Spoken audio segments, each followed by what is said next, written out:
नमस्कार दोस्तों, स्वागत है आप सभी का आपके अपने Hindi YouTube channel job alert and GK पर। मैं आपका अपना हाथी राकेश कुमार। दोस्तों, आज की वीडियो में आपके लिए लेके आया हूँ सीईटी का एग्ज़ाम। आपका 5 और 6 नवंबर को आपका एग्ज़ाम हुआ था, 5 और 6 नवंबर को। उसके लेकर ये वीडियो आपके लिए लेके आया हूँ। इस वीडियो को लास्ट तक जरूर देखते रहिए, ये वीडियो आपके लिए बहुत ही महत्वपूर्ण होने वाली है।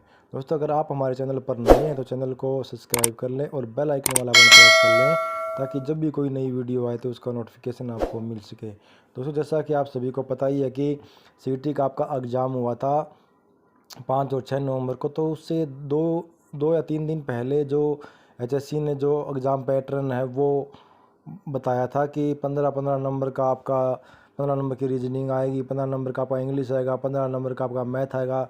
ये एक जो नोटिस आया था, लेकिन एचएससी ने और एनटीए ने ये ऑफिशियल नोटिफिकेशन नहीं डाला और ये दो दिन पहले ही नोटिस वायरल हुआ है दोस्तों। और रही बात, मैं बात कर लेता हूँ नॉर्मलाइजेशन की। नॉर्मलाइजेशन वाला भी इन्होंने 2 दिन पहले ये बताया कि आपका नॉर्मलाइजेशन होगा। ये पता नहीं एचएससी वाले क्या कर रहे हैं, इनको पहले पता होता है कि इनको नॉर्मलाइजेशन करना है तो पहले पता नहीं क्यों ये नहीं बताते। जैसे ही एग्ज़ाम आया, आपका एग्ज़ाम आने से 1 या 2 दिन पहले तो इन्होंने सिलेबस जारी किया है और 1-2 दिन पहले ही इन्होंने नॉर्मलाइजेशन वाला नोटिस जारी किया है। ये पता नहीं क्या कर रहे हैं दोस्तों। अब आपको अपने स्तर पर दोस्तों आवाज़ उठानी होगी। अब आपको अपने स्तर पर आवाज़ उठानी होगी और जो ये आपका एग्ज़ाम है सीईटी, इसको क्वालिफाई के लिए, और जो ये नॉर्मलाइजेशन वाला है या कुछ कैंडिडेट जो एग्ज़ाम दिए बिना रह गए वो भी, उनका अब आगे क्या होगा, ये सभी के लिए आपको दोस्तों आवाज़ इकट्ठा होकर आवाज़ उठानी होगी। और जो कैंडिडेट एग्ज़ाम दिए बिना रह गए हैं, जिसके एडमिट कार्ड पर अलग फ़ोटो, किसी कन्या की फ़ोटो आ गई है, या फिर किसी का स्कूल या कॉलेज का नाम चेंज हो गया था, किसी की डेट ऑफ बर्थ गलत हो गई, किसी कारणवश किसी का आपको स्कूल में एंट्री नहीं करने दी गई है, अगर आपका एग्ज़ाम छूट गया है तो आप एचएससी में जाएं, आपकी जो वहां पर शिकायत दर्ज कराएं, फिर देखते हैं एचएससी वाले क्या आपका समाधान करते हैं।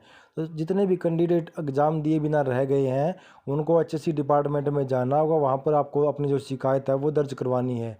आज के न्यूज़पेपर में मैंने सुबह वीडियो डाला था, आज के न्यूज़पेपर में भोपाल सिंह खत्री ने बताया है कि जो भी कैंडिडेट एग्ज़ाम दिए बिना रहा है, अब तक हमारे पास कोई भी इसकी शिकायत नहीं है। ये जैसे कोई शिकायत आती है तो हम उसकी शिकायत है एनटीए को भेज देंगे। तो जो भी कैंडिडेट एग्ज़ाम दिए बिना रह गया है, वो कैंडिडेट एचएससी में जाकर अपनी शिकायत दर्ज जरूर करवाएं।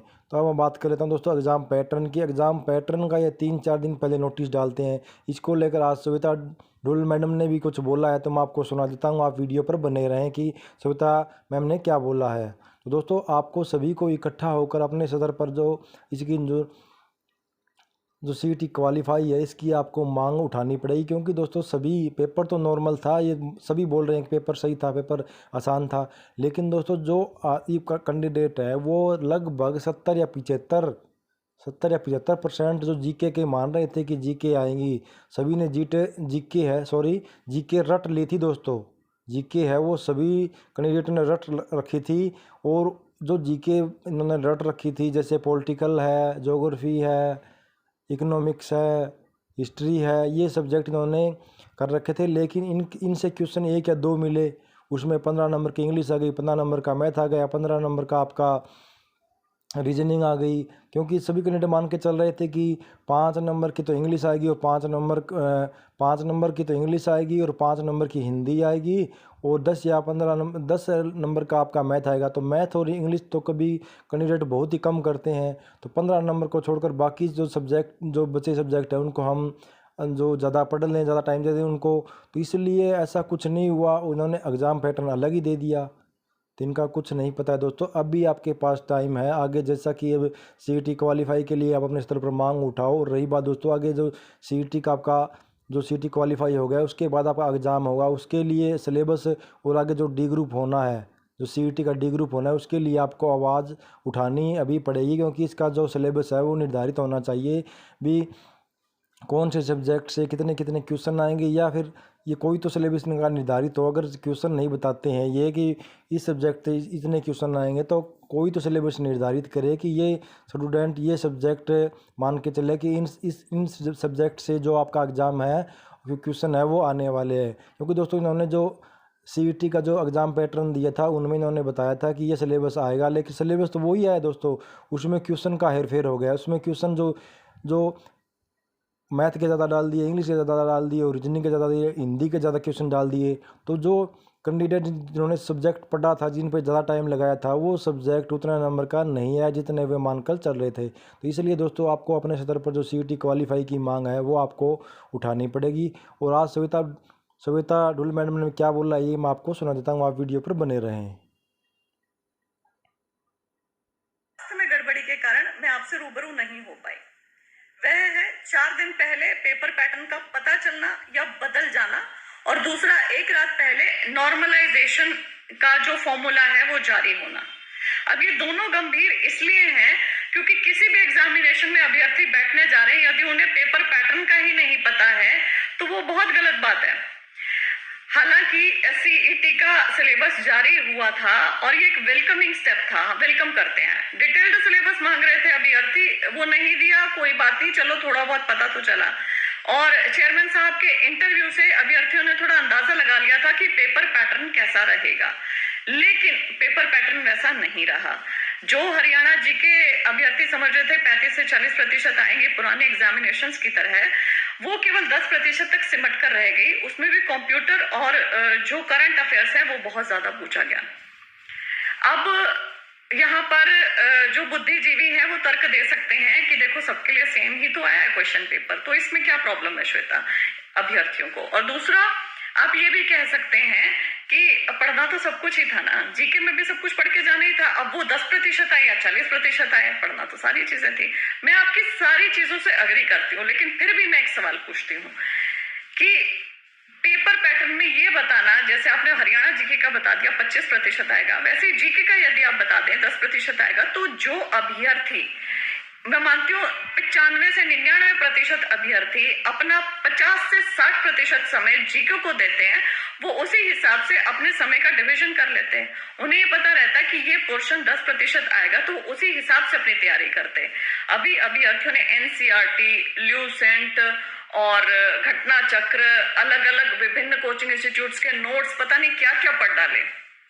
यदि वे जानते होते कि ये पोर्शन केवल 10% तक रहेगा, तो उस हिसाब से अपना टाइम मैनेजमेंट कर सकते थे, अपना तैयारी का मैनेजमेंट कर सकते थे। उस हिसाब से ही आप बेटर अभ्यर्थियों को जज कर पाते। आपने जैसे क्वेश्चन पेपर दिया, आपको जो अभ्यर्थियों का टैलेंट चेक करना है, जिस पोर्शन में चेक करना है, आप उस हिसाब से यदि उनको बता के चलते तो वो उस हिसाब से तैयारी करते और आपका भी बेटर आप असेस कर पाते।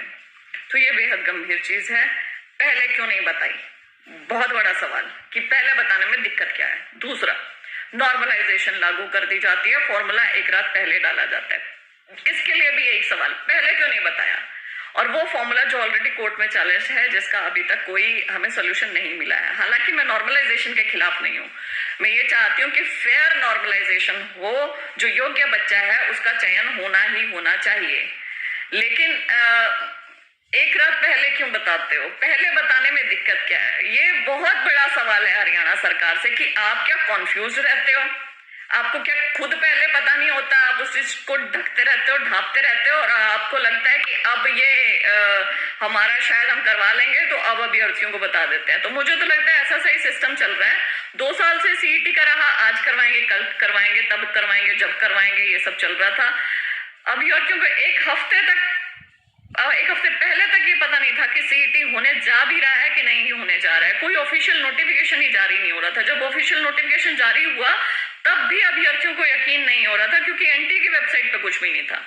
तो ये बड़ी ही कंफ्यूजन वाली सिचुएशन है कि आप ये क्रिएट क्यों करते हैं। हालांकि आपने कहा कि आप सीक्रेसी मेंटेन करके चलना चाहते हैं, कहीं कोई लिटिगेशन फाइल ना कर दे, ये मुझे बड़ा तर्कहीन लगा, क्योंकि एचएसएससी जो नौकरी प्रोवाइड करता है कमीशन, उसके ऊपर तो लिटिगेशन फाइल होंगी ही होंगी, आज कल परसों डेली होंगी, तो उनको तो ये फेस करना ही है। लेकिन इसकी आड़ लेकर आप अपारदर्शिता या सीक्रेसी को बढ़ावा नहीं दे सकते हैं। आप सारा दिन पारदर्शिता करते हैं, सरकार सारा दिन पारदर्शिता करती है, तो उसको फॉलो करने में दिक्कत क्या है। सीईटी कब हो रहा है ये नहीं पता था, रोल नंबर जनरेट होने में दिक्कतें, उसके बाद पेपर पैटर्न बदला हुआ मिलता है, जिसमें अभ्यर्थियों ने सबसे ज्यादा तैयारी करी वो 10% तक रह गया। उसके बाद आप एक दिन पहले नॉर्मलाइजेशन डाल देते हैं, बताते हैं फॉर्मूला लगाएंगे, उसके बाद अभ्यर्थियों के ऊपर आप दो बार सोशियो इकोनॉमिक के अंक जोड़ेंगे, उसके अलावा आप क्वालिफाइंग नेचर आपने इसका नहीं बनाया, 3 से 4 गुना कैंडिडेट्स को आगे मौका मिलने वाला है अगला पेपर देने का। तो आप समझ रहे हैं कि कितने बुरे तरीके से मानसिक तौर से अभ्यर्थी प्रॉब्लम में है, कितनी मेंटल हरासमेंट में है, आपने कितनी मेंटल हरासमेंट इनकी कर दी है। आप खुद श्योर हो चीजों के लिए, आप खुद एक पर्टिकुलर टाइमलाइन बनाए कि अब हमने ऐसे जारी करना है, ये जारी करना है, वो जारी करना है, आप खुद बढ़िया से मैनेज करके चीजें, बढ़िया से सिस्टम से चीजें अभ्यर्थियों को बताएं, तो अभ्यर्थियों को मजा आए ना एग्जाम देने में। आप भी उनको बेटर अच्छे तरीके से असेस कर पाएंगे। और सबसे ऊपर आपकी वेबसाइट, इतना पुराना सा सॉफ्टवेयर, इतनी नॉन यूजर फ्रेंडली वेबसाइट मैंने मतलब किसी भी प्रदेश की नहीं देखी होगी जितनी हरियाणा की है। तो पुराने ढर्रे पे सब कुछ चल रहा है, सीक्रेसी मेंटेन करते हुए, अपारदर्शिता रखते हुए, कभी भी कुछ भी नोटिस जारी कर देते हैं, कभी भी पेपर पैटर्न चेंज कर देते हैं। मतलब आपके खिलाफ हम कहाँ जाएं, क्या करें? आपने पेपर पैटर्न जारी नहीं किया था, क्या करना चाहिए अब? हालांकि सब बच्चों के लिए सेम आया है, लेकिन यदि आप सब बच्चों के लिए MBA का कुछ डाल देते हैं या PhD लेवल का या साइंस का कुछ, पूरा पेपर ही साइंस का दे देते हैं, तब भी कहाँ जाते हैं? कहीं जाने का कोई ठिकाना नहीं था। मेरा बस सरकार से अनुरोध ये है कि आप जो भी करें उसे पहले ही बता दें, ये अभ्यर्थियों के लिए बहुत अच्छा रहेगा। उसी हिसाब से वो तैयारी कर पाएंगे, उसी हिसाब से वो खुद अपने आप को मेंटली प्रिपेयर कर पाएंगे। और अगला अब जो आप CET लेने जा रहे हैं ग्रुप D के लिए, उसमें कृपया करके ये चीजें ध्यान रखें अच्छे से, और हो सके तो हरियाणा सरकार HSSC का सॉफ्टवेयर अपग्रेड